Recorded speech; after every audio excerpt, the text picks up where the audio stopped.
దేవుడు మన జీవితంలో తన ప్రామిస్ ఫుల్ఫిల్ చేయాలంటే కౌసల్కి రాసిన పత్రిక 1వ అధ్యాయము 13వ వచనం ఉన్నట్టు కదా, ఆయన మనలను అంధకార సంబంధమైన అధికారము నుండి విడుదల చేసి తాను ప్రేమించిన తన కుమారుని యొక్క రాజ్య నివాసులుగా ఆయన చేయునని ప్రభు వాక్యము జ్ఞాపకం చేస్తుంది.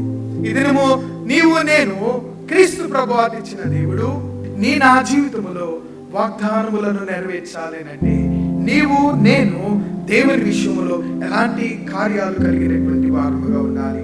13వ వచనం చెప్తున్న మాట మనం జాగ్రత్తగా చూస్తే, దేవుడు మనలను ఎక్కడి నుండి తీసుకొచ్చాడంట? అంధకార సంబంధమైన అంధకారములో నుండి మనలను బయటికి తీసుకొచ్చాడు. అంధకార సంబంధం అంటే పాపము నుండి, ఇహలోక సంబంధమైన మాలిన్యము నుండి దేవుడు మనకు విడుదల చేసి తాను ప్రేమించిన తన కుమారుని యొక్క రాజ్య నివాసులుగా దేవుడు మనల్ని చేయాలని తలంచాడు. రాజ్య నివాసులుగా మనం చేయబడాలి. ఈ వాగ్దానములు మన జీవితంలో నెరవేరాలని ప్రభు కోరుకుంటున్నాడు. ప్రియమైన ఈ అడ్వెంట్ కాలము నీవేం నేర్చుకున్నావు అని ఎవరైనా మనల్ని ప్రశ్నిస్తే మనం ఏం చెప్పాలంటే, దేవుడు వాగ్దానములను నెరవేర్చే దేవుడు అని చెప్పాలి.